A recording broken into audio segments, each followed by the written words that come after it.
Coming up, find out what happens when we hit the streets of New York and ask, which neighborhood feels the most like real New York to you and why? Oh, I was just talking about this. How satisfied are you with your life? Oh, that's a great question. Are open-toed shoes appropriate for the office?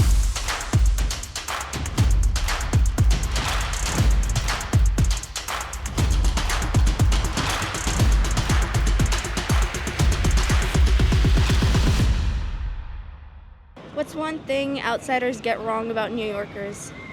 I have to think about this because I actually moved here like 8 years ago, so I'm not really a New Yorker. But I guess I would say everyone thinks that they're very mean. And I guess like out on the street, that's true. But when you get to know someone, they're actually very like nice and welcoming. They help you out. Well, I am a former outsider and current New Yorker.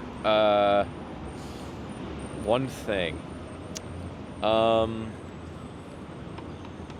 guess like the meanness. I really I have to say I didn't quite, I always heard that was a stereotype. In my personal experience, it's like more of I think people just aren't used to being out of their cars for the most part. Because having lived in a couple places now, I will say it is the car that makes someone, that can really mask a lot of negative emotions behind a big ass vehicle. And I think when people are out on foot and interacting, that just is showing who you are. To me, the biggest thing, because I was in Rome recently and then in Paris, is that New Yorkers are rude.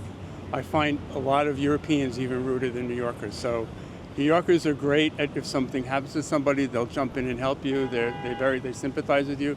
So I think that's one of the biggest things that are wrong. People get wrong about New York. I feel like they get a lot of rep for being very, I think, like malicious or upsetting or at least very rude. Or I think people kind of get the perception of like, especially at least when it's compared to like Southern hospitality and then the kind of like Northern attitude. I don't always think it's, like a meanness. I think it's just people here kind of know what they're doing and have like places to go and places to be. And I don't think it's that people won't help you. It's kind of just a different kind of energy of like, people aren't going to hold your hand through like the entire process. So it's kind of like a little bit more like tough love, but it's not mean. It's not malicious all the time, at least intentionally. Everyone thinks that everyone's like career driven and like super just like locked in on the office. But I've made a lot of like great friends and connections just with like random people, even on the streets or just at bars after work. So I think what they get wrong is that New Yorkers are not friendly. But if it all depends on you, if you're friendly, they're going to be very friendly. And you get, anytime you need help, you always find someone to help you. But a lot of people thinking that New Yorkers are unfriendly, they don't bother asking. But if you ask, you smile, people smile back to you. Are you financially better or worse than you were a year ago? I am financially worse. I haven't been working for a couple months. That's a tough question because I retired about 4 years ago, so my salary is about half. But I'm enjoying being retired, and even though I have half the salary I used to, I love living in New York, so I'm taking advantage of all the things that a retired person can take. I'm financially better than I was a year ago. I actually moved to New York for a new job. So yeah, definitely better than last year. It was worth it. Oh, that's great.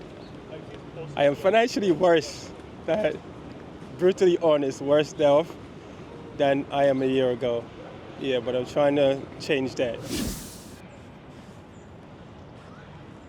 Should college debt be forgiven? Why or why not? Yeah, I think higher education should be really accessible for everyone. College debt, these are like mayor questions. I feel like I'm running for mayor. Yeah, I think higher education should be accessible to everybody, especially now when, college degrees are like pretty important for a lot of jobs. I don't think it should be forgiven. I know that I took a lot out in student loans and I was responsible to pay those back.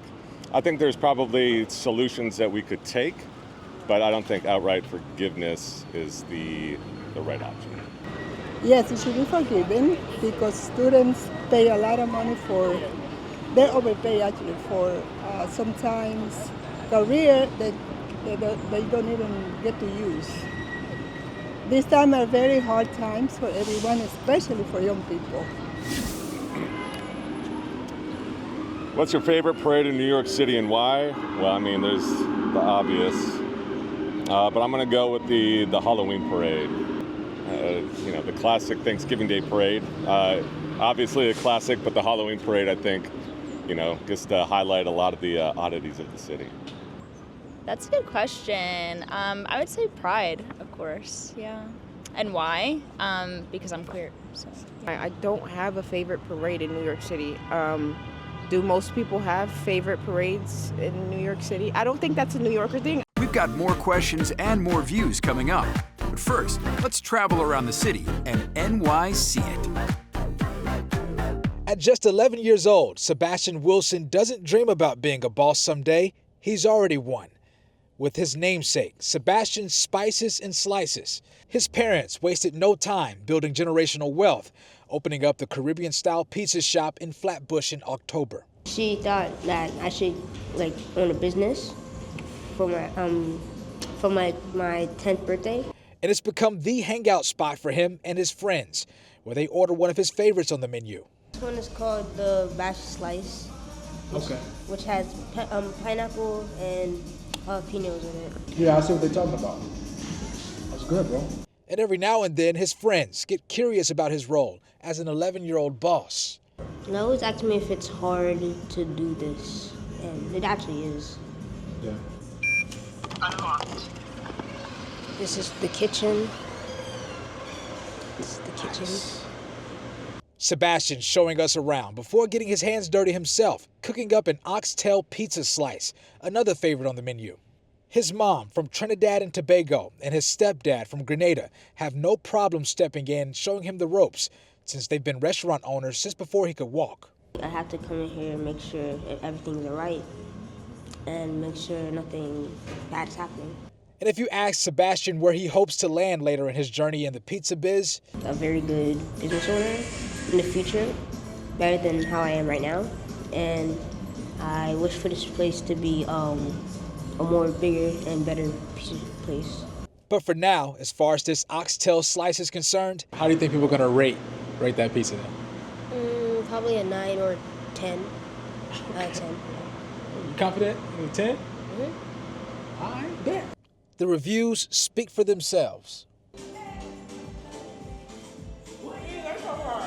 1 to 10. I'm gonna give it a 10. 10 plus. In Flatbush, Brooklyn, Kendall Green, Fox 5 News. This is Speak Up New York, the hot topic show where your views come first. Which neighborhood feels the most like real New York to you and why? Real New York. I mean, maybe I'm biased. I live in Chelsea, but I think it feels the real New York just because it has a good mix of everything. It has parks, it has a good mix of city, but it also, just being near the water, it has a good vibe to it. So it feels like real New York. It has a good mixture of all those things. Oh, that's so hard. For me, it's probably down by Washington Square Park, but that's because I went to NYU. So for me, it's I can get anywhere from there, and I think of real New York being accessible. So nowhere that a subway doesn't get to easily. So I'd say in that area or Tribeca area. Let's see. So I lived on the Upper East Side, and that felt pretty New York. But I think when I stroll around Upper West Side, probably gave me the most New York vibes. For me, probably either Brownsville, Brooklyn, or Flatbush. That's just because my grandfather lives out there, though. So I've been around that area, and then we're Caribbean, so there's a bunch of Caribbeans out there, so that always feels like home. I like to go by First Ave because there's just a lot of shops. I don't even know what the name of that neighborhood is. I think it's something east-west. Y'all got a lot of names. It's confusing. There's a herb shop I went to one time there, and then I found there's a lot of pizza places and little food, bakery, something to try, people walking around. It feels less certain parts of New York you go to, it feels businessy and they spitting on you and why you here. It feels uncomfortable and Google's right there and it's spotless. This feels like it's a neighborhood, but there's still things to do. I guess everybody could like it. If you're a native of New York or a touristy vintage, L Train Vintage is right by there. So I feel like it got something for everybody. How satisfied are you with your life? That's a great question. Very satisfied. Very satisfied. Yeah, I mean, satisfaction is really just a matter of, accepting what's beautiful as well as what's not, and taking for what it is. It's not always going to be rainbows and sunshines, but that's part of what's giving me the satisfaction. I say pretty satisfied. Really great friends, great family. I think like I'm centered in that. Work is boring as always, but yeah, I think pretty satisfied. Everything else outside of work is definitely exciting, and yeah, I think that's what grounds me a lot. Wow, it's a pretty good question. How satisfied am I with my life? I'll say I'm 70% at the moment. Yeah. There's just some things need taking care of that I need to take care of, and I don't think you could be 100%. I think maybe I'll strive for like 90, 95. There's always room. Have you ever made a major purchase that you later regretted? If so, what was it? Why did you regret it? Probably all of it, because I need more money. So always regretting it. I think, that's really hard. Right now planning a wedding. So anything that I've been buying for the wedding, I regret instantly, like my bridal shoes. I think a lot of designer stuff that I own, it's very expensive and it feels like a major purchase. I use my bonuses on it a lot, but I do regret some of them just because I don't use them very often. It doesn't feel very much worth the investment that I thought I was making at the time. So I'd probably say designer things. Are there things you say don't even think about doing? Okay, so we had this big debate at Glamour this summer about whether open-toe shoes are appropriate for the office. I'm wearing an open-toe shoe right now, so I think if it's styled gorgeous, right, yes. Our beauty editor is like, absolutely not, I will never show my toes in the office. And it came about because in Copenhagen Fashion Week, there was a lot of flip-flops, and it was looked at, I just don't think, well, maybe for New Yorkers, flip-flops is never appropriate in the office. Not for the office. Are open-toed shoes appropriate for the office? No. Absolutely not. I think it depends on, the state of your toenails. If you're, proud of it, then, go ahead, knock yourself out, but varies by company. I'll say that. No, no. I don't want to see your toes at the office. Closed-toed is always the way to go. Don't be that person. Don't be that person. I personally wouldn't wear open-toed shoes. That's just my style, but if it doesn't bother anyone, I think it's fine. I think we have a culture where we have designated certain things as professional, and it doesn't make any sense at all whatsoever. Why do you care? Are you looking at my toes?